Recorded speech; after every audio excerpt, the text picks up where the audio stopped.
और अपने माँ बाप के साथ में हुस्न सलूक करो, अपने माँ बाप के साथ में भलाई करो।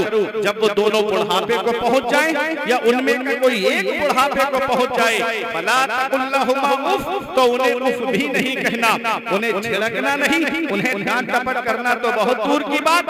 जब भी बोलना है तो मोहब्बत से बोलना है, जब भी बोलना तो प्यार से बोलना।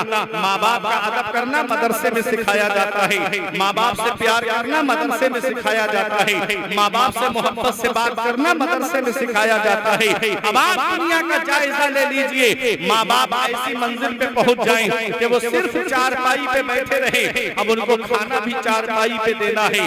अब वो अगर माजूर है जाने से बाथरूम वगैरह में भी, तो मुझे बताओ वो बेटे जो दुनियावी तालीम हासिल किए हुए हैं, ऐसे बेटों को मैंने अपनी आंखों से देखा कि ऐसे आलम में माँ बाप को बोझ समझते हैं। वो सोचते हैं कि मेरे माँ बाप से मेरा पीछा छूट जाए, और अगर बेटा आलिम या हाफिज होता है तो ऐसे वक्त में माँ बाप की खिदमत करने को वो अपने लिए जन्नत समझता है। ऐसे आलम में माँ बाप की खिदमत करने को वो अपने लिए सरमाया हयात समझता है।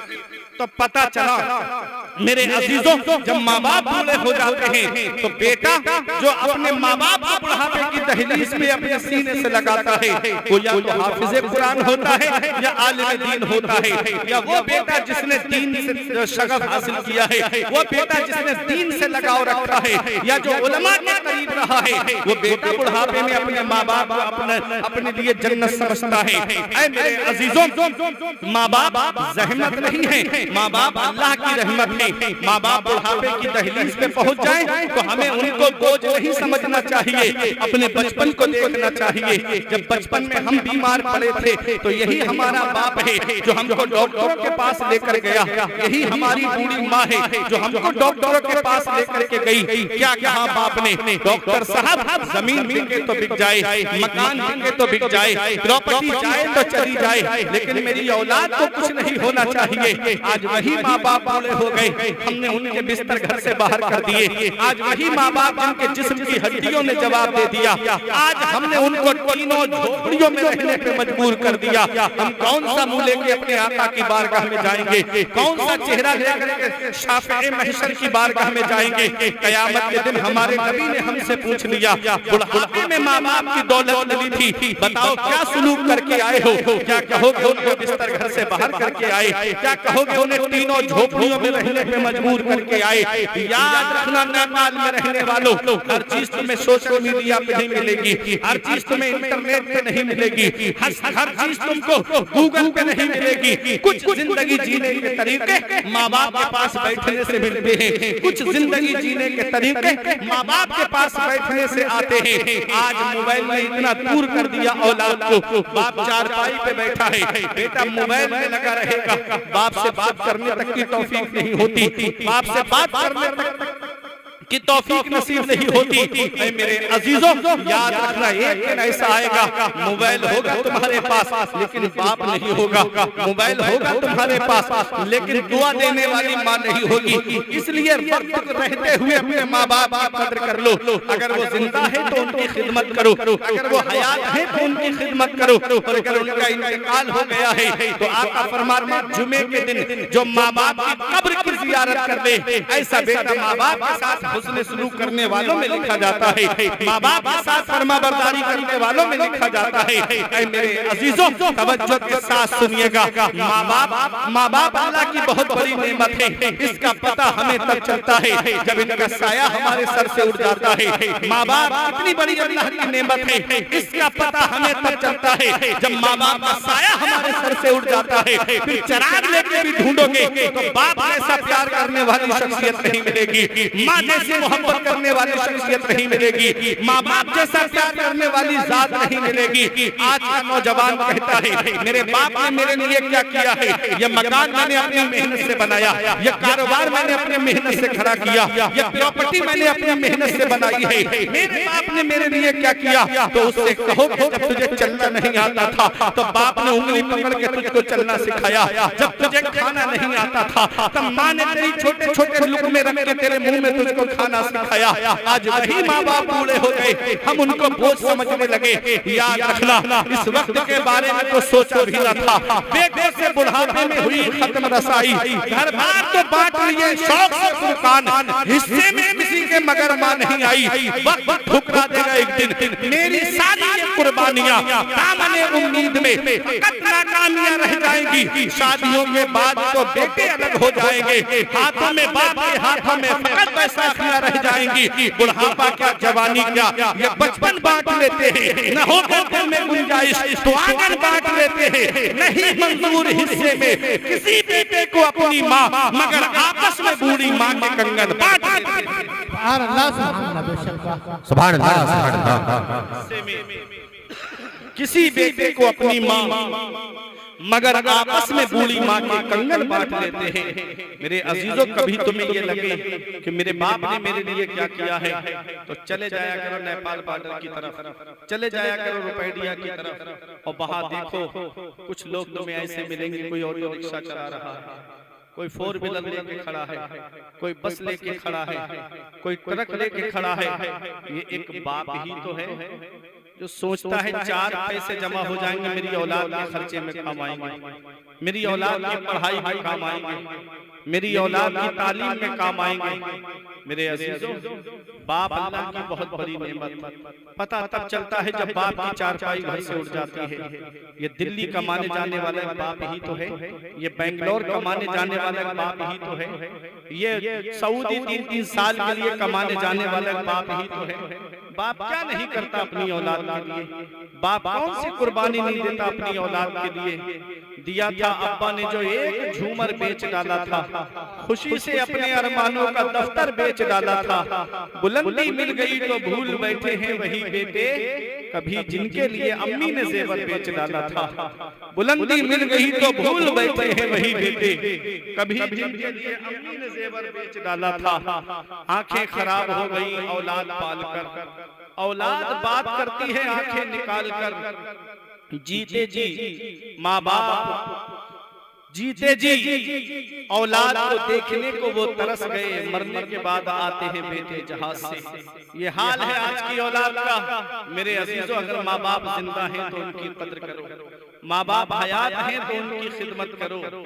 ये वो नेमत है कि जिस दिन ये नेमत घर से चली गई, उस दिन चिराग लेके भी ढूंढोगे तो माँ बाप जैसा प्यार करने वाली शख्सियत नहीं मिलेगी, माँ बाप जैसी मोहब्बत करने वाली शख्सियत नहीं मिलेगी।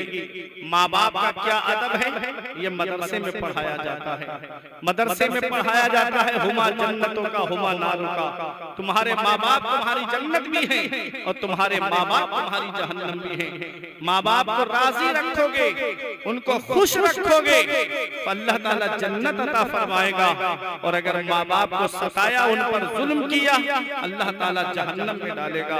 मेरे अजीजों, ये मदरसे में पढ़ाया जाता है, मदरसे में पढ़ाया जाता है। इन्नल मुबज़्ज़िरीना कानू इख़वान शयातीन, फुजूल खर्च करने वाले शैतान के भाई हैं। अब वो फुजूल खर्ची चाहे ब्याह शादी के मौके पे करो, चाहे दिखावे के लिए करो। ऐ मेरे अजीजों, कुरान कह रहा है इन्नल मुबज़्ज़िरीना कानू इख़वान शयातीन, फुजूल खर्च करने वाले शैतान के भाई हैं। आज आदमी दिखावे के चक्कर में कितने पैसे फुजूल खर्ची में लुटा दे रहा है। गरीब बेटियां घरों में शादी के लिए बैठी हैं, उनकी शादी का नंबर तक नहीं आ रहा है। अल्लाह अकबर, एक बेटी की शादी में इतना कर्जा हो जा रहा है कि और बेटियों के बालों में चांदी उतर आ रही है, उनकी शादी का नंबर तक नहीं आ पा रहा है। अल्लाह अकबर। ऐ मेरे अजीजों, मैं आज एक पैगाम आपको इस जलसे से देके जा रहा हूँ। ये तालीमुल कुरान कॉन्फ्रेंस है, कुरान की तालीम दिया है और तालीम कहाँ से मिलती है, बस यही चीज बता के मैं अपनी जगह बैठने जा रहा हूँ। मदरसों में फुजूल खर्ची से रोका जा रहा है कि फुजूल खर्ची करने वाले शैतान के भाई हैं। आज शादियों में दिखावे के चक्कर में, अमीर लोगों की शरीकत करने के चक्कर में, अमीर लोगों को दिखाने के चक्कर में गरीब लोग कर्ज लेकर के बड़ी बड़ी शादियां करने की कोशिश करते हैं। आज शादियों में स्टैंडिंग खाने चल रहे हैं, पहले जानवर खड़े होकर के खाते थे। आप जाएंगे जहाँ पर भैंसे वगैरह पाली जाती हैं या जहाँ गाय वगैरह पाली जाती हैं, आप उसमें घुसेंगे तो आप देखिएगा जाकर के सारे जानवर आपको खड़े खड़े खाते हुए मिलेंगे, एक दूसरे का मुंह देखते हुए मिलेंगे। आज इंसान भी वही तरीका अपना रहा है।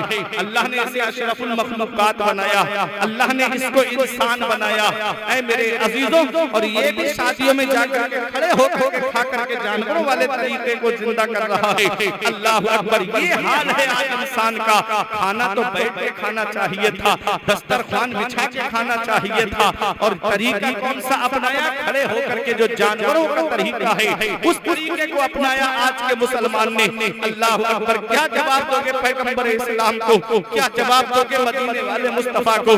मेरे आका के एक सहाबी एक मजलिस में पहुंचे तो आपके हाथ से एक लुकमा गिर गया। उस वक्त के वो हाकिम थे। जब लुकमा गिर गया तो आपने लुकमा उठाया और उसे साफ किया और साफ करके खा लिया। किसी ने बगल में बैठे हुए कहा, हजरत ये काम क्या कर रहे हो? इतने बड़े बड़े फला फला इलाके के, फला फला शहर के, फला फला मुल्क के अमीर यहाँ पर बैठे हैं इस मजलिस में, और आप उनके सामने जमीन से रोटी का लुकमा उठा करके खा रहे हो। तो एक जवाब दिया था, इन गवारों के चक्कर में मैं अपने नबी की सुन्नत को नहीं छोड़ सकता, इनके चक्कर में मैं मदीने वाले मुस्तफा की सुन्नत को नहीं छोड़ सकता। ऐ मेरे अजीजों, क्या पता चला? आज हमने नबी की सुन्नतों को छोड़ दिया, आज हमने नबी के फरमान पर अमल करना छोड़ दिया। आज हम लोगों को दिखाने के चक्कर में पड़ गए, फलां ने शादी की है और इतना पैसा खर्च किया है, मैं उससे ज्यादा पैसा खर्च करूंगा। आज कितनी मुस्लिम बेटियां इब्तिदात की तरफ चली गई, आज कितनी मुस्लिम बेटियां मुर्तद्दा हो गई। एक आंसू हमारी आंख से नहीं निकलता। हम तो अपने घर में बैठे हैं, हम सोचते हैं ये मामला तो हिंदुस्तान का है, मेरे नेपाल का थोड़ी है। हम सोचते हैं मामला नेपाल का है, मेरे हिंदुस्तान का थोड़ी है। कोई सोचता है कि मामला कश्मीर का है, मेरे हिंदुस्तान का थोड़ी है। कहीं ऐसा ना हो मुसलमानों, ये आग लगते लगते तुम्हारे मकान तक पहुंच जाए, फिर इसको बुझाना बहुत मुश्किल हो जाए। मेरे आका फरमाते हैं, कुल्लुकुम राकिन व कुल्लुकुम मसऊलुन अन रइयतिही। तुम में का हर शख्स जिम्मेदार है, और अल्लाह क़यामत के दिन हर शख्स से उसकी जिम्मेदारी के बारे में पूछेगा। बाप औलाद का जिम्मेदार है, बड़ा भाई छोटे भाई बहनों का जिम्मेदार है, शौहर बीवी का जिम्मेदार है, मस्जिद का इमाम, बस्ती का आलिम, शरीयत के अहकाम पहुंचाने के एतबार से अपनी बस्ती का जिम्मेदार है। आज हम कितना नबी की शरीयत पे अमल कर रहे हैं, कितना नबी के बताए तरीके पे चल रहे हैं। आज हमारे घरों का माहौल इस्लामी माहौल नहीं रहा। आज हमारे घरों से नबी की शरीयत उठती जा रही है। वो कुरान जिसकी याद तिलावत की आवाज कभी हमारे घरों से आती थी, आज हमारे घरों से गानों की आवाजें आ रही हैं। आज हमारे घरों से फिल्मी डायलॉग की आवाजें आ रही हैं। आज हमारे घरों से झूठी खबरों की आवाजें आ रही हैं। आज हमारे घरों से नेताओं की आवाजें आ रही है। मेरे अजीजों, ये दुनिया चंद दिन की है, हमेशा रहने हम इस दुनिया में नहीं आए हैं, चंद दिन के लिए हम इस दुनिया में आए हैं। तो क्यों ना अल्लाह को राजी कर लो, उसके रसूल को राजी कर लो। अभी चंद सालों पहले कोरोना काल में तुमने नहीं देखा, बड़े बड़े दौलत वाले पैसे वाले गंगा नदी के किनारे पे गोरो कफन पड़े हुए थे, घर वाले लेने तक नहीं गए, परिजन उठाने तक नहीं गए, औलाद देखने तक नहीं गई। नेपाल में रहने वालों, किस्मत वाला है वो बाप जो औलाद के कांधे पे कब्रिस्तान चला जाए, नसीब वाली है वो औलाद जो बाप के कांधे पे कब्रिस्तान चली जाए, किस्मत वाला है वो रिश्तेदार जो रिश्तेदार के कांधे पे कब्रिस्तान चला जाए। जहाँ सभी को है, इस हाल में दुनिया से मत जाना। इधर जनाजा उठे, उधर मोहल्ले के लोग कहें एक जुआरी का जनाजा जा रहा है, एक शराबी का जनाजा जा रहा है, एक रिकाश का जनाजा जा रहा है। इस हाल में मत जाना, बल्कि इस हाल में जाना कि हर जनाजा उठे, उधर इमाम साहब कह दे गद्दार मुस्तफा का नहीं, वफादार मुस्तफा का जनाजा जा रहा है, रसूल का जनाजा जा रहा है, आशिक रसूल का जनाजा जा रहा है। जब इस हाल में दुनिया से जाओगे तो यही कहोगे ये नाज के अंदाज हमारे नहीं होते, दामन में अगर टुकड़े तुम्हारे नहीं होते, बेदाम ही बिक जाइए बाजारे नबी में। इस शान के सौदे में खतारे नहीं होते, मिलती ना अगर भी हुजूर आपके दर से इस थान से मनकों के गुदारे। नारे तकबीर, नारे रिसालत, तालीमुल कुरान कॉन्फ्रेंस, मसलके आला हजरत वलमाए अहले सुन्नत, जश्रे दस्तारबंदी, मुफ्ती फरमान रज़ा साहिब क़िला मंजरी। नारे तकबीर, नारे रिसालत। अच्छे काम मुत्तकी बन के दुनिया से जाओ, परहेजगार बन के दुनिया से जाओ। मेरी बात समझ में आ रही है? जरा मोहब्बत से बोलेंगे सुभान अल्लाह। परहेजगार बन के दुनिया से जाओ। ये दुनिया चंद दिन की है, हमेशा रहने हम इस दुनिया में नहीं आए। कभी दौलत पे घमंड आने लगे, कभी पैसों पे नाज होने लगे, कभी सेहत पे तकब्बुर आने लगे, कभी बच्चों की नौकरी पे घमंड आने लगे, तो एक चक्कर कब्रिस्तान का लगा लिया करो। वहाँ तुमसे ज्यादा दौलत वाले देते हैं, वहाँ तुमसे ज्यादा पैसे वाले देते हैं, वहाँ तुमसे ज्यादा सरमाए वाले देते हैं। वो जिनकी नाक पे कभी मक्खी नहीं बैठती थी, आज उनके जिस्म को मिट्टी ने गला सड़ा के एक तरफ कर दिया। घमंड किस बात पे, तकब्बुर किस बात पे? मरने के बाद कब्र के अंदर जाना है। इमाम गजाली फरमाते हैं इंसान मरने के बाद कब्र में चला जाता है और अच्छा इंसान लोगों के दिलों में चला जाता है। फिर लोग उसे याद रखते हैं, अपनी गुफ्तगू में याद रखते हैं, अपनी मजलिसों में याद रखते हैं, अपनी महफिलों में याद रखते हैं। अच्छे काम करोगे लोग तुम्हें याद करेंगे। मेरे अजीजों, अच्छे काम करके दुनिया से जाओ, फितना फैला के दुनिया से मत जाना, खुराफात फैला के दुनिया से मत जाना। अल्लाह को राजी करके जाओ, उसके रसूल को राजी करके जाओ। जब इस हाल में जाओगे तो यही कहा जाएगा, लखद में इश्क रुखे शह का दाग लेके चले, अंधेरी रात सुनी थी चराग लेके चले। आज हमारे दिल से मरने का खौफ निकल गया, आज हमारे दिल से कब्र की तारीकी का खौफ निकल गया, आज हमारे दिल से उस कब्र के कीड़े मकोड़ों का खौफ निकल गया। वो कब्र जो तन्हाई का घर है, वो कब्र जो कीड़े मकोड़ों का घर है, वो कब्र जो वहशत का घर है, वो कब्र जो अंधेरी कोठरी है। मेरे अजीजों, वो कब्र जो कीड़े मकोड़ों का घर है, उस कब्र की तारीकी का डर हमारे दिल से निकल गया। आज हमारे पास कोई ऐसी नेकी नजर नहीं आती जिस पे सीना तान के कहे ये नेकी हमको जन्नत में लेके जाएगी। तुम क्या समझते हो? एक बार जलसे में आके हाथ उठा के नारा लगा दिया तो जन्नत मिल जाएगी? जन्नत मिलना इतना आसान नहीं है जितना आज हमने सोच रखा है।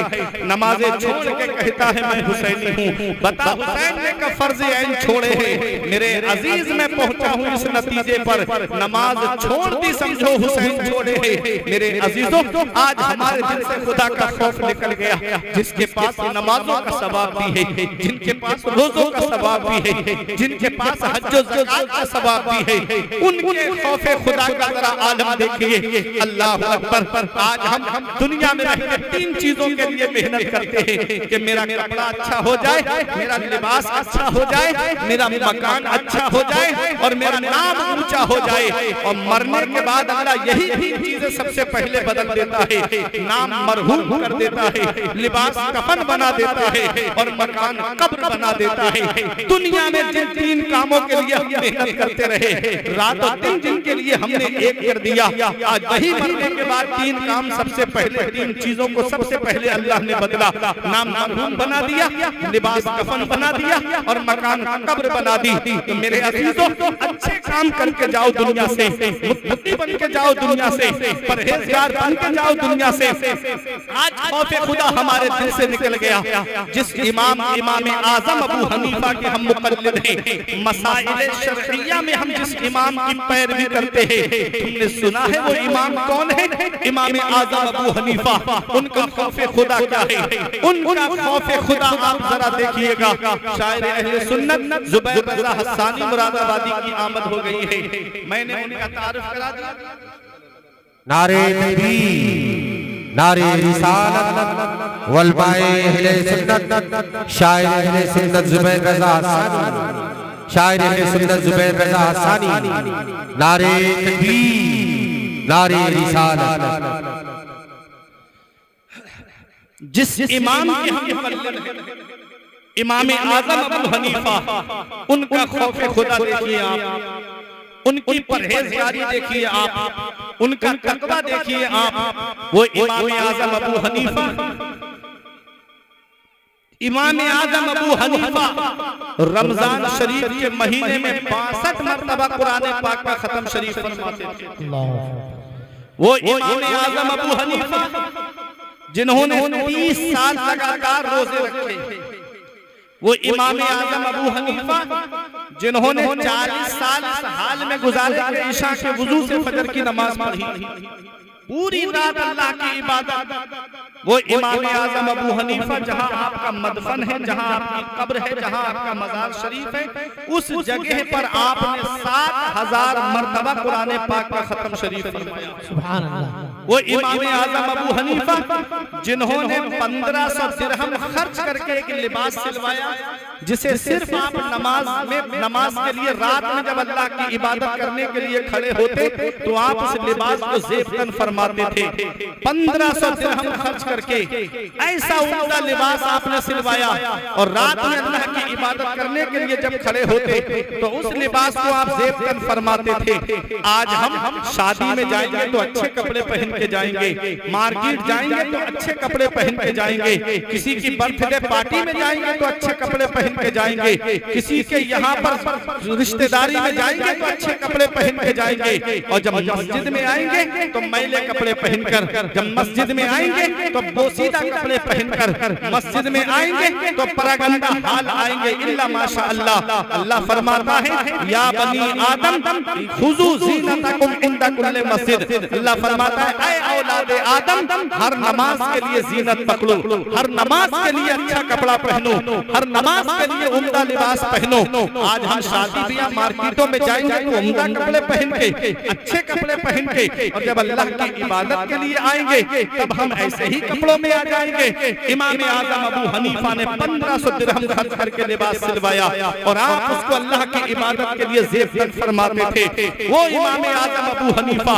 आज का मेरा भाई कहता है मौलाना मैं झूठ नहीं बोलूंगा तो मेरी तिजारत नहीं चलेगी, मैं झूठ नहीं बोलूंगा तो मेरा कारोबार नहीं चलेगा, मैं झूठ नहीं बोलूंगा तो मेरा बिजनेस आगे कैसे बढ़ेगा।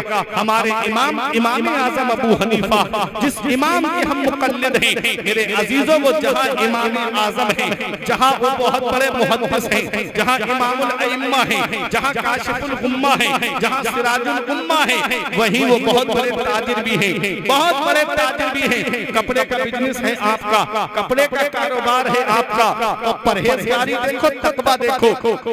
आप हर नमाज मस्जिद में जाकर के जमात के साथ में अदा फरमाते थे। ये इमाम आजम अबू हनीफा हैं। हर नमाज मस्जिद में जाकर के जमात के साथ में अदा फरमाते थे। इमाम आजम अबू हनीफा अपने नौकर से कह के गए, अपने गुलाम से कह के गए, अपने खादिम से कह के गए, देखिए जो एक कपड़ा देख रहा है, ये कपड़ा फटा हुआ है, इसके अंदर ऐब है, इसे उस कीमत में मत बेचना जो कीमत सही कपड़ों की है। जो और कपड़े हैं जिनमें कोई ऐब नहीं है, उस कीमत के साथ में इस ऐब वाले कपड़े को मत बेचना। ये कह के आप नमाज पढ़ने चले गए, और जब नमाज पढ़ के वापस आए, उस नौकर से पूछा वो कपड़ा बिक गया? उसने कहा हजरत वो कपड़ा तो बिक गया। फरमाया क्या ऐब बता के बेचा था? क्या वो ऐब बताया था? कहा हजरत मैं भूल गया, मैं कपड़े का ऐब नहीं बता पाया, इसलिए मैंने सही कीमत में उस लिबास को बेच दिया। अल्लाह अकबर। तकवा देखो इमाम आजम का, परहेजगारी देखो इमाम आजम की। इमाम आजम अबू हनीफा फरमाते हैं जा पहले उसे तलाश करके ला, और उसके पैसे वापस कर। नौकर गया लेकिन उसे नहीं ढूंढ पाया, वो नहीं मिला, वो चला गया लिबास ले जाने वाला। अल्लाह अकबर। ऐ तालीमुल कुरान कॉन्फ्रेंस में आने वालों, इमाम आजम अबू हनीफा का तकवा देखो। फरमाया दोनों पैसे दिखा कहाँ हैं? उसने वो पैसे दिखाए, जो सही कपड़ा बेचा उसको भी दिखाया, और जिस कपड़े में ऐब था उस कीमत को भी दिखाया। फरमाया ये दोनों पैसे लेके चला जा, और इन पैसों को ले जा करके सदका कर दे। मैं ये कपड़े अपने ये पैसे अपने पास नहीं रखूंगा। अल्लाह अकबर। सुबह से भी बचते थे इमाम आजम अबू हनीफा। नौकर ने बेचा था कपड़ा, खादिम ने बेच दिया था कपड़ा, इमाम आजम अबू हनीफा का इसमें कोई मामला नहीं। आपने तो समझाया था कि बता करके बेचना। आज हम क्या करते हैं? आज हम कोई खराब चीज अगर किसी को बेच देते हैं तो कोई कहता है मैंने फला को टोपी पहना दी, कोई कहता है मैंने फला को चूना लगा दिया। अल्लाह अकबर। मैंने ये सामान बेच दिया, धोखा करते हुए बहुत खुश होता है, धोखा कर करके मुसलमान के साथ में खुश होता है। सुनो पैगंबर इस्लाम की हदीस क्या हमें पैगाम देती है। हदीस का मफहूम सुनने से पहले सुनो, हजरत उमर फारूक आजम जब मुजाहिदीन जंग के लिए तशरीफ ले जाते, तब उमर फारूक आजम मार्केट से जाकर के मुजाहिदीन के घरों के लिए खाने पीने का सामान लेकर आते और उन्हें उनके घरों पे पहुंचाया करते थे। एक दिन उमर फारूक आजम मार्केट गए तो आपने गेहूं का ढेर लगा हुआ देखा, उसमें हाथ लगा के देखा तो गेहूं अंदर से भीगे हुए थे और ऊपर से सूखे हुए थे। उमर फारूक आजम ने फरमाया, ये गेहूं अंदर से भीगे हुए क्यों हैं? उसने कहा, हजरत बारिश हो गई थी इसलिए गेहूं भीग गए। उमर फारूक आजम को जलाल आ गया। इरशाद फरमाया, ऐसी बारिश हुई थी कि ऊपर के गेहूं सूखे रहे, नीचे के गेहूं भीग गए। उसके बाद फरमाते हैं, खबरदार खबरदार, पैगंबर इस्लाम ने इरशाद फरमाया है, ग्राहक को धोखा ना दो, ग्राहक को धोखा ना दो, उसको ऐब बता करके सामान का बेचो। अल्लाह अकबर, मैंने मफहूम बताया है इसका। अब आइए तवज्जो के साथ सुनिएगा। जो ताजिर ईमानदारी से तिजारत करता है, जो बिजनेसमैन सच्चाई के साथ में बिजनेस करता है, जो मार्केटिंग करने वाला सच्चाई के साथ में मार्केटिंग करता है, देखो उसको क्या इनाम मिलता है। आका फरमाते हैं, अत्ताजिरु सदूकु मअन नबिय्यीना वस्सिद्दीकीना वस्सालिहीन। जो ताजिर ईमानदारी से सच्चाई से तिजारत करता है, वो क़यामत के दिन नबियों के साथ होगा, सिद्दीकीन के साथ होगा, सालिहीन के साथ। नारे तकबीर, नारे रिसालत, नारे रिसालत। तालीमुल कुरान कॉन्फ्रेंस मसलके आला हजरत वलबाए अहले सुन्नत मुफ्ती फरकान रज़ा साहिब बिल्ला मंजरी। नारे तकबीर, नारे रिसालत। सच्चाई के साथ, सच्चाई के साथ में तिजारत करो, झूठ बोल के तिजारत करोगे अल्लाह बरकत अता नहीं फरमाएगा। किसी को धोखा दोगे बिजनेस में, पैसा कमा लोगे लेकिन उस पैसे में बरकत नहीं। अल्लाह बरकत देने वाला है, वो राज़िक है, गिज़ाकिनों को देता है, वो पत्थर में भटकता फिरता है इंसान को रोजी के चक्कर में, उड़ाने भर हवाओं में या लगा गोते समंदर में, मिलेगा बस वही जितना के लिखा है मुक़द्दर। जितना अल्लाह ने तकदीर में लिखा है उतना ही मिलेगा, चाहे हराम तरीके से ले लो, चाहे हलाल तरीके से ले लो। अल्लाह रब्बुल इज्जत ने तुमको अक़ल सलीम अता फरमाई, तो हमको वो रास्ता चुनना है जो हलाल है, हमें वो रास्ता चुनना है जो जायज है। इमाम आज़म अबू हनीफा है। मेरे अजीजों, खौफ खुदा देखिए इमाम आज़म अबू हनीफा का। आप मस्जिद में आए और लोगों के सामने इतना रोए कि दाढ़ी भीग गई। उसके बाद कहते हैं तमाम नमाजियों की तरफ मुंह करके, ऐ लोगों, क़यामत के दिन अगर अल्लाह मुझसे पूछे कि नोमान बिन साबित तेरे नौकर ने वो ऐब वाला कपड़ा सही कीमत में बेच दिया था, तो तुम मेरी तरफ से गवाही दे देना कि इसमें नोमान की कोई गलती नहीं है, नौकर ने वो बेच दिया था, तुम मेरी सिफारिश कर देना। अल्लाह अकबर, ये वही इमाम आज़म अबू हनीफा जिनका तकवा लाजवाब, जिनका फतवा लाजवाब, जिनका इल्मे हदीस बयान करना लाजवाब, जिनका इल्मे तफसीर बयान करना लाजवाब, वो इमाम आज़म अबू हनीफा जो इमामों के इमाम हैं। इमाम शाफ़ई फरमाते हैं, इमाम आज़म अबू हनीफा फकीहों के भी बाप हैं, और इमाम आज़म अबू हनीफा के बाद क़यामत तक जितने फकीह आएंगे वो सब इमाम आज़म अबू हनीफा की औलाद हैं। अल्लाह अकबर, जरा देखिए इल्मे फिक़ह में वो इमाम आज़म अबू हनीफा की औलाद हैं, कितना बड़ा इमाम है इमाम आज़म अबू हनीफा। फिर भी खौफ का आलम देखिए, परहेज़गारी का आलम देखिए। कौन कौन सी अदा मैं उनकी आपके सामने बयान करूं? हमें उनके तक़वे से नसीहत हासिल करनी चाहिए, हमें उनकी परहेज़गारी से नसीहत हासिल करना चाहिए कि हम जिस इमाम के मुक़ल्लिद हैं, हमारे हमारे उस इमाम की शान क्या है, हमारे उस इमाम का मकाम क्या है। हमारे इमाम आजम अबू हनीफा मस्जिद के अंदर बैठे हुए हैं। एक शख्स वुजू करने के लिए आया और वुजू के कतरे गिर रहे थे, पानी टपक रहा था। आपको अल्लाह ने वो सलाहियत अता फरमाई कि पानी के कतरों में आप देख लिया करते थे कि ये क्या गुनाह करके आया है। एक शख्स के करीब आके फरमाया, ऐ शख्स अपने माँ बाप को सताने से तौबा कर ले। उसने सच्ची तौबा की। एक और शख्स वुजू करने आया, आपने उसके पानी के कतरात को गिरते हुए देखा। उसके करीब आके फरमाया, शराब से तौबा कर ले। उसने शराब से सच्ची तौबा कर ली। इमाम आजम अबू हनीफा है। इमाम आजम अबू हनीफा रोने लगे, कहने लगे, मैं लोगों के ऐब देख रहा हूँ, जिन ऐबों पे अल्लाह ने पर्दा डाल दिया, मैं उन ऐबों को देख रहा हूँ। अल्लाह अकबर। फिर कहते हैं, मौला मैं लोगों के ऐब ना देखूं, मुझे लोगों के ऐब नजर ना आए, मुझे लोगों की अच्छाइयां नजर आए। अल्लाह अकबर। आज हमारा हाल क्या है? हमारा हाल ये है कि अगर किसी मुसलमान भाई के अंदर कोई ऐब है, हम उसे चौराहे पे बयान करते हैं, हम लोगों के सामने बयान करते हैं। पैगंबर इस्लाम फरमाते हैं, जो किसी मुसलमान के ऐबों को छुपाएगा, अल्लाह क़यामत के दिन उसके ऐबों को छुपाएगा। और आज हम ऐबों को जाहिर कर रहे हैं। अल्लाह अकबर। मेरे अजीजों, हमें अपने इमाम की सीरत से पैगाम लेना चाहिए, हमें अपने इमाम की सीरत से इबरत हासिल करनी चाहिए। इमाम आजम अबू हनीफा है, लोगों के ऐबों को छुपा रहे हैं। अल्लाह अकबर। यही इमाम आजम अबू हनीफा है। मेरे अजीजों, इनका एक पड़ोसी था और वो शराबी था, रोजाना गालियां बकता था शराब के नशे में धुत होकर के।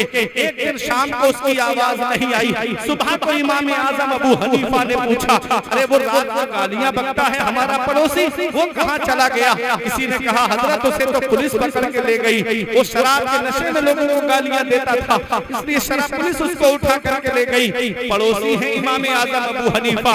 अल्लाह अकबर। पड़ोसी का हक अदा करने के लिए आप गए जाकर के सिपाही से कहा कि इसे रिहा कर दो। तो सिपाही ने कहा, हजरत आप यहाँ क्या करने आए हैं? फरमाया, मेरा पड़ोसी गिरफ्तार करके ले आए हो, मेरे पड़ोसी को पकड़ के ले आए हो। इमाम आजम से वो कहने लगा, हजरत ये तो बहुत बड़ा गुनहगार है, ये तो शराबी है, आप इसकी जमानत के लिए आए हैं। इमाम आजम अबू हनीफा फरमाते हैं, मेरा पड़ोसी है इसलिए मैं आया हूँ। अल्लाह अकबर। इमाम आजम अबू हनीफा की जब बात उसने सुनी तो अंदर से खड़े होकर कह रहा था, लोग हमें रुसवा करना चाहते हैं, लोग हमें जलील करना चाहते हैं, लोग हमारे ऊपर एहसान लादना चाहते हैं। जब सिपाही ने उसको रिहा कर दिया, इमाम आजम अबू हनीफा ने रास्ते में उससे कहा, सुन, मैं तुझे जलील नहीं करना चाहता, मैं तुझे रुसवा नहीं करना चाहता, मैं तो तेरी इज्जत बढ़ाना चाहता हूँ। तू गुनाहों से सच्ची तौबा कर ले, अल्लाह तेरी इज्जत बढ़ा देगा। उसने हाथ जोड़ के कहा, हजरत मुझे माफ कर देना, आज के बाद कभी गुनाह के करीब नहीं जाऊंगा, आज के बाद कभी भी शराब के करीब नहीं जाऊंगा, सच्ची तौबा करता हूँ। अल्लाह अकबर। ये हमारे इमाम आजम अबू हनीफा है। पैगंबर इस्लाम ने जो पड़ोसियों के हुकूक बताए हैं, इमाम आजम अबू हनीफा ने अपने पड़ोसियों के हुकूक भी अदा किए हैं। इमाम आजम अबू हनीफा का पड़ोसी मकरूज हो गया, कर्ज में हो गया। उसने इरादा कर लिया कि मैं मकान बेच दूंगा और ये मकान बेच करके कर्जा अदा करूंगा। लेकिन फिर कहता है, जब मकान बेचूंगा तो 10,000 दिरहम में बेचूंगा। लोगों ने कहा, इतना महंगा तो मकान नहीं है जो 10,000 दिरहम में बेचेगा। उसने कहा, मकान तो 5,000 दिरहम में बेचूंगा, और 5,000 दिरहम इसलिए मैं ज्यादा ले रहा हूँ कि इमाम आजम अबू हनीफा का पड़ोस है, इसलिए उनके पड़ोसी होने की वजह से 5,000 दिरहम में ज्यादा लूंगा। अल्लाह अकबर। आज अगर नेकों का पड़ोस मिल जाए तो किस्मत की बात है, परहेजगारों का पड़ोस मिल जाए तो किस्मत की बात है, मदरसे का पड़ोस मिल जाए तो किस्मत वाले हो, मस्जिद का पड़ोस मिल जाए तो किस्मत वाले हो। देखो, इमाम आजम अबू हनीफा का पड़ोस है, वो कहता है कि मैं उनके पड़ोसी होने की वजह से 5,000 दिरहम ज्यादा लूंगा। इमाम आजम अबू हनीफा को जब ये बात पता चली, आपने उसे बुलाया, कहा मकान को बेचना चाहता है। उसने कहा, हजरत बहुत कर्जा है मेरे ऊपर, मेरे पास इतने पैसे नहीं, लोग मुझे परेशान कर रहे हैं कर्ज वाले, मैं उनका कर्जा अदा करना चाहता हूँ। इमाम आजम अबू हनीफा फरमाते हैं, मकान मत बेच, 10,000 दिरहम मुझसे लेके चला जा, लेकिन मेरा पड़ोस छोड़ के मत जा। अल्लाह अकबर। क्या पता चला, अच्छा पड़ोसी किस्मत से मिलता है, अच्छा पड़ोसी नसीब से मिलता है, अच्छा पड़ोसी किस्मत से मिलता है। आका इरशाद फरमाते हैं, इल्तमिसुल जारा क़ब्ल दार, घर घर बनाने से पहले पड़ोसी देख लो, पड़ोसी नेक होता है तो उसकी नेकी का सवाब तुम्हें भी मिलेगा, और अगर पड़ोसी गुनहगार है, अल्लाह अकबर, एक दिन उसका वबाल भी इंसान के ऊपर आ जाता है। इसलिए अच्छा पड़ोस तलाश किया करो। आज आदमी कहता है कि मैं मस्जिद वाले के करीब में मकान बेच के जा रहा हूँ क्योंकि मुझे बार बार परेशान करते हैं, इमाम साहब की आवाज आती है, अजान आवाज दे करके सुबह को मेरी नींद खराब कर देते हैं, माज़अल्लाह। ऐसे भी मुसलमान हमने देखे। अरे किस्मत वाला है वो जिसका पड़ोस अल्लाह के घर के करीब है, किस्मत वाला है वो जिसे मस्जिद का पड़ोस मिल जाए। तुमने देखा नहीं हजरत इब्राहीम अलैहिस्सलाम ने जब हजरत हाजरा और हजरत इस्माईल अलैहिस्सलाम को काबे के करीब में छोड़ा था तो क्या कहा था? रब्बना इन्नी अस्कनतु मिन ज़ुर्रियती, ए मेरे मौला मैंने अपनी कुछ औलाद को बसा दिया है। कहां? बेवादिल गैर ज़ी ज़र्अ, ऐसी जमीन पर बसाया है जहां ना कोई खेती होती है, जहां ना कोई हरियाली है, जहां पर कोई सब्जा नहीं है। इंदा बैतिकल मुहर्रम, बसाया है तो तेरे हुर्मत वाले घर के करीब बसाया। नारे तकबीर, नारे तकबीर, नारे रिसालत, नारे रिसालत, तालीमुल कुरान कॉन्फ्रेंस उलमाए अहले सुन्नत हुजूर सैयद मुकीमुर रहमान साहिब किबला, हुजूर सैयद मुकीमुर रहमान साहिब किबला, आले रसूल, आले रसूल, हुजूर सैयद मुकीमुर रहमान साहिब किबला, औलादे गौसे आज़म, नारे तकबीर, नारे रिसालत। आप हजरात थोड़ा करीब आ जाइए, अब आ जाइए। सैयद साहब किबला की आमद हो गई। अब जो रोड पे खड़े हैं वो भी नीचे आ जाइए। अब आप सैयद साहब आ गए।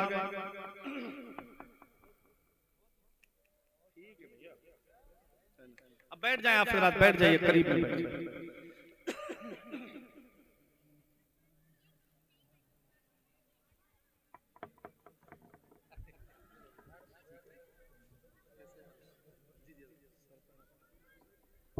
दुरूद पाक पढ़िए, अल्लाहुम्मा सल्ली अला सय्यिदना व मौलाना मुहम्मदिन व बारिक वसल्लम, सलातुन व सलामुन अलैका या रसूलल्लाह सल्लल्लाहु अलैहि वसल्लम। बैठिए आप हजरात, बैठ जाइए। आप आमद तयम्मुम बर्खास्त के तहत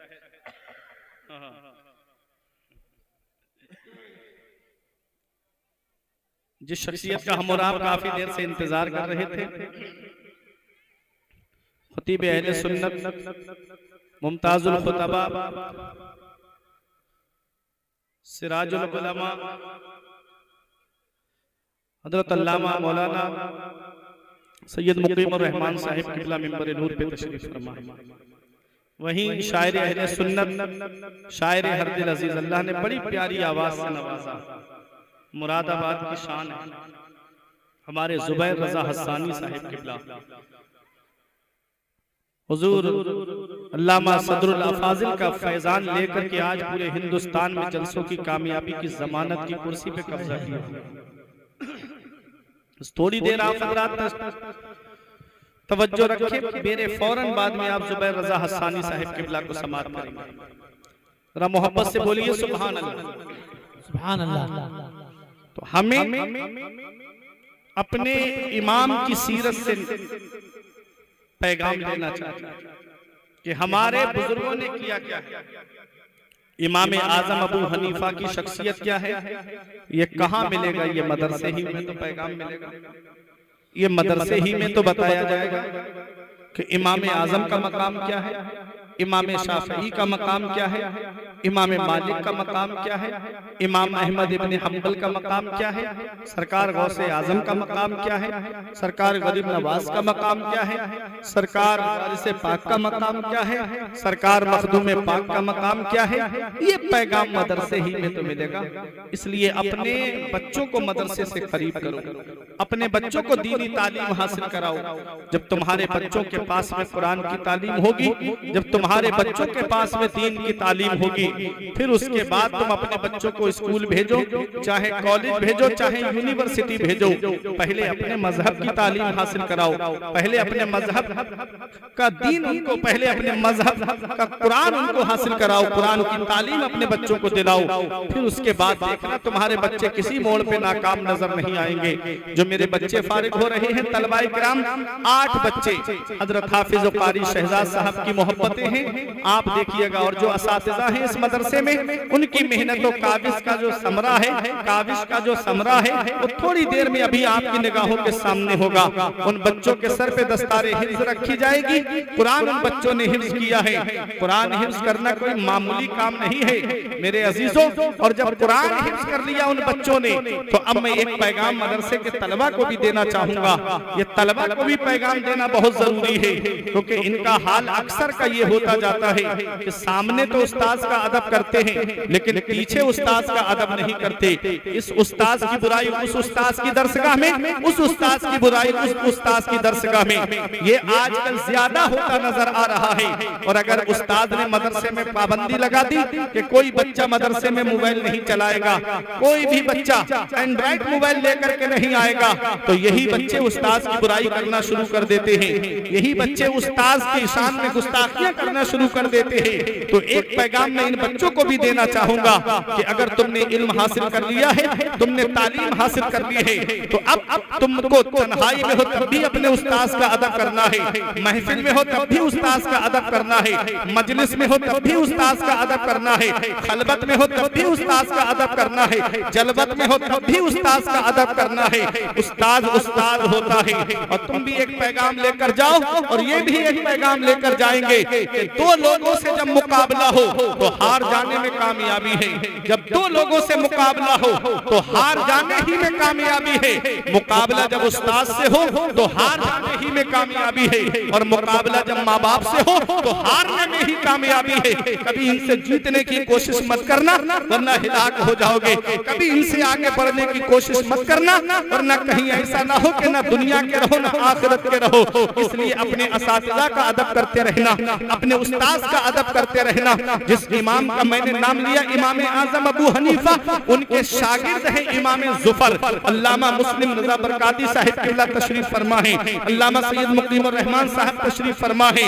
हमारे ये उलमाए किराम में सबके नाम नहीं जानता, मेरा परवरदिगार सबके नाम जानता है। इन तमाम उलमा की मौजूदगी में बोल रहा हूँ। इमाम आजम के शागिर्द हैं इमाम जुफर, और कई जगह आप देखेंगे, चाहे नूरुल ईज़ा हो, चाहे कुदूरी हो, चाहे शरह विकाया हो, चाहे नूरुल अनवार हो, आप फिका उसूल फिका की जो भी किताब होगी उसमें जगह जगह मिलता है खिलाफन ले जुफर, खिलाफन ले जुफर। इसमें इमाम जुफर का ये इख्तिलाफ है, इस मसले में इमाम जुफर ने इख्तिलाफ किया है। मेरे अजीजों, जानते हो वो कौन है? इमाम आजम अबू हनीफा के शागिर्द हैं। इनका मकान इमाम आजम के मकान से 16वीं गली में था कूफे में। लेकिन अदब का आलम देखिए, इमाम आजम के शागिर्द हैं इमाम जुफर। कितनी दूर रहा होगा मकान, लेकिन अदब है कि कभी भी इमाम जुफर ने अपने उस्ताद के मकान की तरफ पैर नहीं फैलाए। अल्लाह अकबर, ये अदब है इमाम जुफर का, कभी अपने उस्ताद के मकान की तरफ पैर फैला करके नहीं देते। अल्लाह अकबर। और इमाम आजम के उस्ताद हैं शेख हम्माद रहमतुल्लाह अलैह। अल्लाह अकबर, जिससे अहले सुन्नत वल जमात का अकीदा साबित है। हम हनफी हैं, अगर मैं आपको वो रुबात सुना दूं, वो सनद सुना दूं, तो ईमान ताजा हो जाएगा। इमाम आजम अबू हनीफा के उस्ताद का नाम है शेख हम्माद रहमतुल्लाह अलैह। शेख हम्माद के उस्ताद का नाम है हजरत इब्राहिम नखई, और हजरत इब्राहिम नखई के उस्ताद का नाम है हजरत अलकमा, और हजरत अलकमा के उस्ताद का नाम है हजरत अब्दुल्लाह इब्ने मसऊद, और हजरत अब्दुल्लाह इब्ने मसऊद के उस्ताद है मदीने वाले मुस्तफा। सुभान अल्लाह, सुभान अल्लाह, सुभान अल्लाह। जब आपके उस्ताद का इंतकाल हो गया, शेख हम्माद का इंतकाल हो गया, तो इमाम आजम अपने उस्ताद के लिए, घर के लिए सब्जी खरीद के मार्केट से लाते, बाजार जाते थैला लेके। इमाम आजम है, दुनिया इमाम आजम जिनको मानती है, वो अपने उस्ताद के घर के लिए सब्जी खरीद के ला रहे हैं, अपने उस्ताद के घर के लिए खाने पीने का सामान खरीद के ला रहे हैं। एक दिन शेख हम्माद की बीबी ने कहा, ओ इमाम आजम, अब तो इमाम आजम बन गए हो, दुनिया मसाइल शरइया में तुम्हारी तरफ रुजू करती है, अरे अब तो मेरे घर की सब्जी लाना बंद कर दो, किसी शागिर्द को भेज दिया करो, तुम क्यों जाते हो, तुम आराम से मसनद पे बैठो। इमाम आजम का जवाब सुनो और नसीहत हासिल करो। इमाम आजम कहते हैं अपने उस्ताद की बीबी से, कहते हैं तो क्या हो गया कि मैं दुनिया का इमाम बन गया हूँ, पहले इस घर का गुलाम बना हूँ, तभी तो दुनिया का इमाम। सुभान अल्लाह। अदब है, ये अदब है हमारे इमाम आजम अबू हनीफा का। तो मेरे अजीज तलबा, तुमने इल्म हासिल कर लिया तो उस्ताद का अदब करते रहना। कहीं ऐसा ना हो कि मजलिस में मिल गए, तन्हाई में मिले तो हाथ चूम लिए, और जब मजलिस में उस्ताद मिला तो उसके हाथ नहीं चूमे, सीना तान के उस्ताद के सामने खड़े हो गए। कभी मजलिस में बैठो तो उस्ताद के आगे मत बैठना, उस्ताद के पीछे बैठने की कोशिश करना। मेरे अजीजों, ये अदब है, अदब। अदब का दामन पकड़े रहोगे, किसी मोड़ पे नाकाम नहीं होगे, हर मोड़ पे कामयाब नजर आओगे। मैं अपनी कामयाबी में अपने असातिज़ा की दुआएं भी देखता हूँ, अपने माँ बाप की दुआएं भी देखता हूँ। आज माँ बाप की दुआएं मेरे साथ हैं, मेरे असातिज़ा की दुआएं मेरे साथ हैं। मैं अपने हर उस्ताद का अदब करता हूँ। अल्लाह अकबर। मेरे अजीज तलबा, अगर तुमने इल्म हासिल कर लिया तो अपने उस्ताद का अदब करते रहना। तन्हाई में हो तब भी अदब करना, खलबत में हो तब भी अदब करना, जलवत में हो तब भी अदब करना। और माँ बाप हैं तो माँ बाप का अदब करना, माँ बाप के कभी आगे चलने की कोशिश मत करना। माँ बाप नाराज हैं तो उनको राजी करो। अब शबे बारात आ रही है, कब है? परसों शबे बारात है कि नहीं है? 3 फरवरी को शबे बारात है। अब इस रात में आप देखेंगे माफी नामे निकलेंगे। अब लोगों के माफी नामे शुरू हो गए होंगे फेसबुक पे, व्हाट्सएप पे, इंस्टाग्राम पे, यूट्यूब पे। अब माफी नामे निकलेंगे कि मुझसे कोई गलती हो गई हो तो मुझे माफ कर देना, मुझसे कोई खता हो गई हो तो मुझे माफ कर देना, अगर किसी का दिल मुझसे दुखा हो तो मुझे माफ कर देना। घर में बाप नाराज बैठा है, उससे माफी नहीं मांगते। बहन नाराज बैठी है, उससे माफी नहीं मांगते। भाई नाराज है, उससे माफी नहीं मांगते। रिश्तेदार नाराज है, उससे माफी नहीं मांगते। पड़ोसी नाराज है, उससे माफी नहीं मांगते। उन दोस्तों से माफी मांगी जाती है फेसबुक पर जो तुम्हें पहचानते तक नहीं, जो तुम्हें जानते तक नहीं, जो तुम्हारा नाम तक नहीं जानते, तुम उनसे माफी मांग रहे हो। माफी मांगना है तो अपने बाप से मांगो, माफी मांगना है तो अपने भाई से मांगो, माफी मांगना है तो अपने बहन से मांगो। बहन इंतजार करती है शबे बारात पर मेरे भाई के कदम मेरे घर में आ जाते। वो सोचती है कि ईद के मौके पर मेरे भाई के कदम मेरे घर में आ जाते। बकरा ईद के मौके पर बहन इंतजार करती, भाई के कदम मेरे घर में आ जाते। और भाई है कि जरा सी बात पर नाराज होकर बैठा है, कोई बाप से बात नहीं करता, कोई भाई भाई से बात नहीं करता, बहन भाइयों से बात नहीं करते, बहन भाई बहनों से बात नहीं करता, पड़ोसी पड़ोसी से बात नहीं करता, रिश्तेदार रिश्तेदार से बात नहीं करते। और माफी मांगे सोशल मीडिया पे डाले जा रहे हैं। माफी उनसे मांगी जा रही जो तुम्हें जानते तक नहीं। और घर में अजीजों अकारिब नाराज बैठे हैं। मेरे अजीजों, इस मुबारक रात में अल्लाह सबको बख्शता है। 3 रातें अल्लाह ने ऐसी अता फरमाई अपने महबूब की उम्मत को। एक है शबे मेराज जो 26 रजब को गुजर गई, एक है शबे बारात ये जो आ रही है 14 शाबान को मेरे अजीजों, एक है शबे कद्र। आका फरमाते हैं रमजान शरीफ के आखिरी अशरे की ताक रातों में शबे कद्र को तलाश करो। हमारे बुजुर्गों ने, हमारे अइम्मा ने 27वीं शब को बताया है।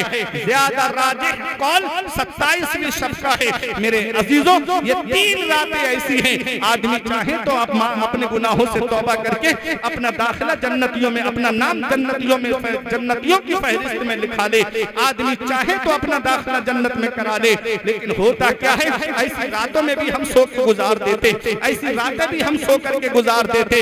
ऐसी रातों को मोटरसाइकिल उठाई, कभी इस चौराहे पे कभी उस चौराहे पे, पूरी रात घूम करके हम गुजार देते हैं। ऐसी मुबारक रात मिली जिसमें अल्लाह बनी कल्ब की बकरियों के बालों से ज्यादा लोगों की मग़फ़िरत फरमाता है। वो रात बख्शिश की रात है, वो रात छुट्टी की रात है। उस रात में अल्लाह रोजी तक़सीम फरमाता है, उस रात में फैसले कर दिए जाते हैं। उस रात में सारे सारे फैसले हो जाते हैं। किसकी कितनी जिंदगी है उस रात में फैसला हो जाता है। कौन कितने दिन जिंदा रहेगा उस रात में फैसला हो जाता है। कौन उस साल जिंदा रहेगा ये भी फैसला हो जाता है। कौन उस साल दुनिया छोड़ के जाएगा ये भी फैसला हो जाता है। किसको कितनी रोजी मिलेगी ये भी फैसला हो जाता है। किसको कितना रिस्क मिलेगा ये भी उस रात में फैसला हो जाता है। मेरे अजीजों, उस मुबारक रात में फैसले हो जाते हैं। वो बख्शिश की रात है, वो छुट्टी की रात है, वो रब की इनायतों की रात है।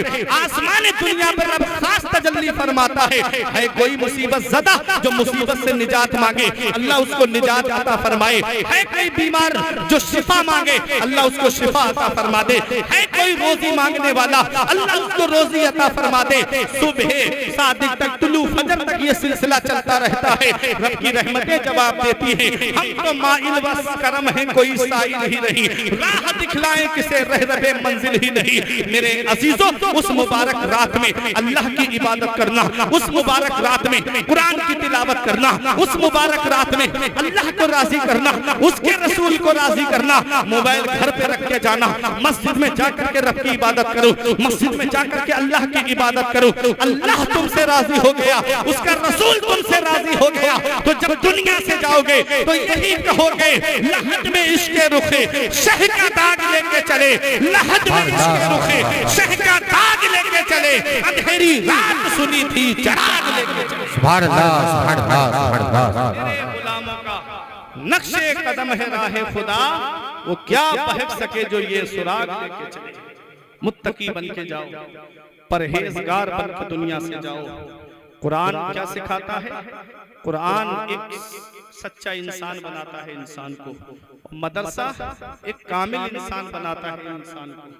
मेरे अजीजों, मदरसे में कुरान का पैगाम दिया जाता है, कुरान हदीस का पैगाम दिया जाता है। मदरसे के अंदर इंसान को कामिल इंसान बनाया जाता है। ऐसा इंसान बनाया जाता है कि किताब में देख करके आप देख लीजिएगा कि मोमिन किसे कहते हैं, और मदरसे में पढ़ाने वाले आलिम को देख लीजिए, मदरसे में पढ़ने वाले तलबा को देख लीजिएगा, तब आपको एहसास हो जाएगा कि मदरसे के अंदर क्या पैगाम दिया जाता है। ये मदरसे दहशतगर्दी का अड्डा नहीं है, ये मदरसे कामिल इंसान बनाने का जरिया है। इसलिए मदरसों से करीब हो जाओ।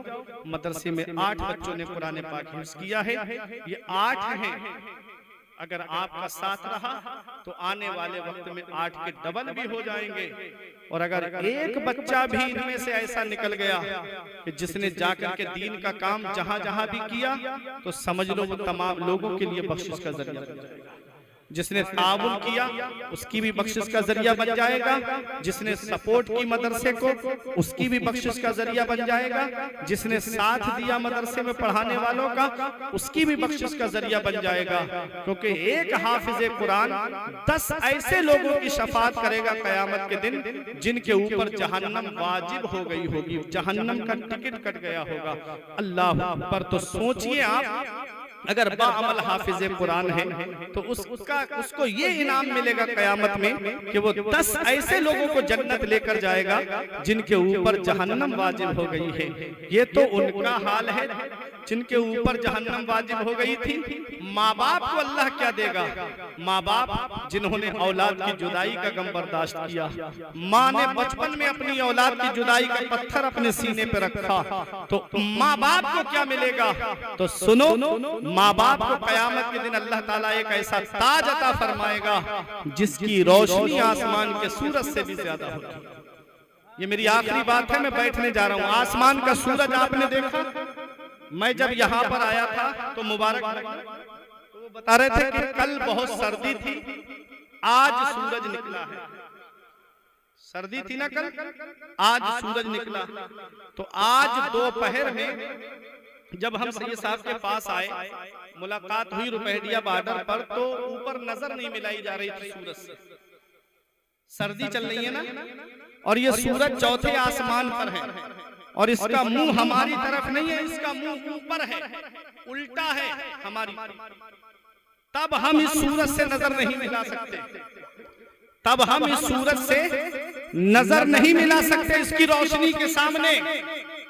अब जरा देखिए, मेरे आका फरमाते हैं मन क़रअल कुरआन व अमिला बिमा फीह, उल विसा वालिदाहु ताजन यौमल क़ियामती दौहु हसनो का दौ शम्स। आका फरमाते जो कुरान पढ़े और उस पर अमल करे तो अल्लाह ताला कयामत के दिन उसके माँ बाप को ऐसा ताज अता फरमाएगा जिसकी रोशनी आसमान के सूरज से भी ज्यादा होगी।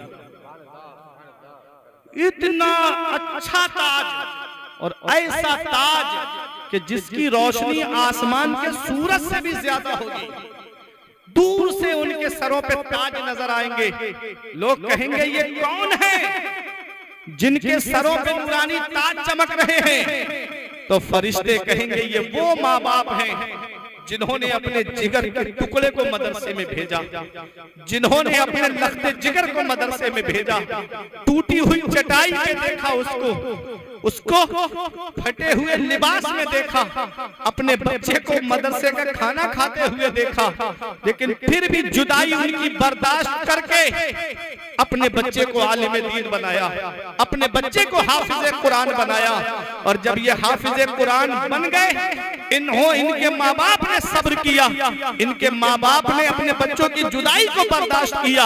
अल्लाह ताला ने आज कयामत में इनको ये इनाम अता फरमाया है कि उनको तो वो इख्तियार दिया कि 10 ऐसे लोगों की शफाअत करें जिनके ऊपर जहन्नम वाजिब हो गई, और माँ बाप को ये इनाम अता फरमाया कि अल्लाह ने माँ बाप के सर पे ऐसा ताज रखा है जिसकी रोशनी आसमान के सूरज से भी।